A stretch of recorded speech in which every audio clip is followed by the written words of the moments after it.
Welcome to what I'm hoping to make into a series based around the cheapest games available on Steam, and trying to find out if you can actually get good games for a few pence. It's kind of somewhere between a review and an experiment. You've probably seen loads of these types of games passing through the front page from time to time, but they can't all be bad. Can they? So the first stop on this crazy train is Overcast, Walden the Werewolf, a first-person survival horror game. It seems like they've tried to catch onto the whole amnesia vibe with the atmosphere, but this time you can still arm yourself against incoming threats. The story is quite frankly garbled and confusing. You play as Walden, a cowboy who survived a gunfight against 3 gunslingers in strange circumstances which they couldn't be bothered to explain, and goes on to live in isolation. One day he decides to venture out and the world suddenly goes dark, his village is burnt to the ground and he starts having panic attacks caused by a mysterious being. Well, it's not that mysterious actually, the clue is kind of in the game's title. You can tell it's going to be a quality title from the moment it starts up, with a model of a gun rotating on the screen eternally, with the word game in plain text in the centre.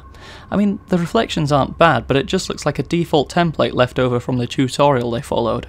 Now in terms of gameplay there's nothing unusual about it, WASD keys, standard shooting and reloading mechanics, but they're all just a lot more clunky compared to most other games.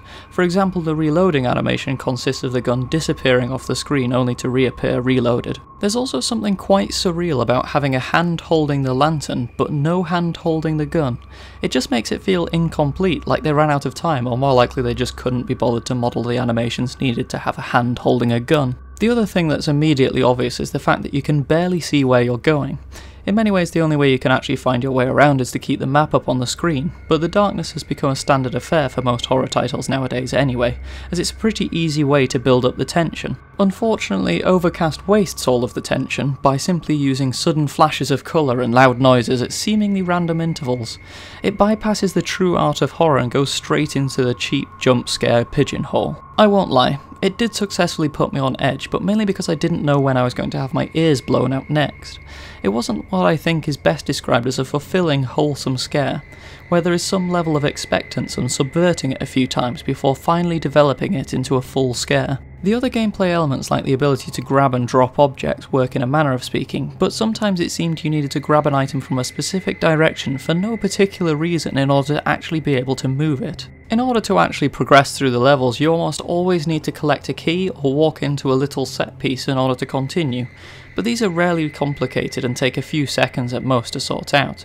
It only gets a little trickier when there's some monsters chasing after you. Now the monsters in themselves are fine. You've got a few different types, spiders, skeletons and even a huge snake at one point, but the fact that they move so slowly and you can just walk circles around them somewhat reduces the threat. The only way they seem to have been able to provide some difficulty is by making them quite tricky to see and having them insta-kill the player on touch, usually with more loud screen-shaking cheap scare tactics involved. That kind of stuff is really off-putting to me. I could ramble about the issues with this game for a long time because compared to your normal games it really isn't that good at all. But the question here is, are Steam's cheapest games worth it? Now in this instance I would have to say no. It was short, unsettling, confusing and frankly a frustrating experience. However, I can see value in it. It shows what's possible with a very simple engine, and if you were looking for inspiration for a college project and such, games like this are potentially helpful in showing you what you can do with limited resources. The problem is, it isn't a college project, it's a fully released game on sale for real money. What you get here is a short experience, around an hour in all, which has mediocre graphics, and my answer to the is it worth the 15p I paid is, no it's not.